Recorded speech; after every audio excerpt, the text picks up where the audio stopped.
The bread that never runs out, the miracle of the multitude. The sun rose gently over the hills of Galilee. A golden light spread across the valley, touching the faces of thousands who had gathered to see the man they called Jesus of Nazareth. They had followed him for days, through towns, over hills, across rivers. They had watched him heal the sick, restore sight to the blind, and speak words that made even the hardest hearts tremble. But now, as the third day's sun burned high, their strength was fading. Hunger began to whisper among the crowd. Children cried softly. Men and women looked to one another, uncertain and weary. And then, Jesus looked upon them.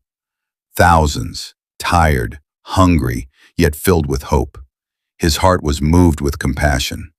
He turned to Philip, one of his disciples, and asked, "Where shall we buy bread for these people to eat?"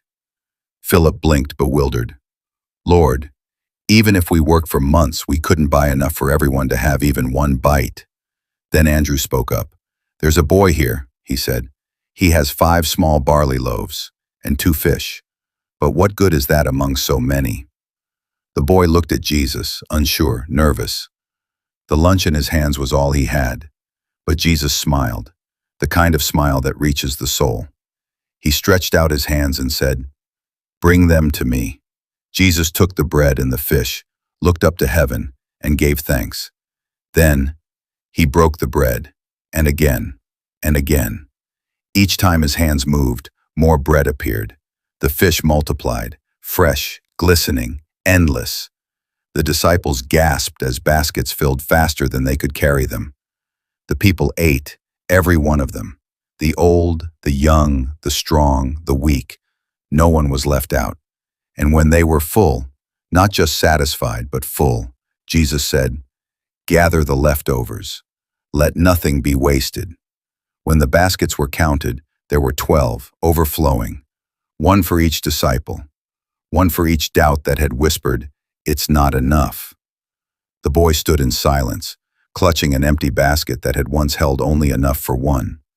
He realized that day, in the hands of Jesus, little becomes limitless.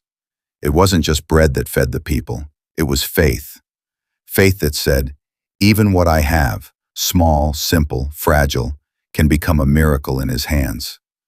That day on the hillside of Galilee, more than 5,000 were fed. But the real miracle wasn't the bread or the fish. It was the reminder that in God's kingdom, nothing is ever too little to matter. When we place our smallness in His greatness, He turns it into an endless feast, one that nourishes the world. Give, and it shall be given unto you. Luke 6:38. God bless you. Like, share, and subscribe.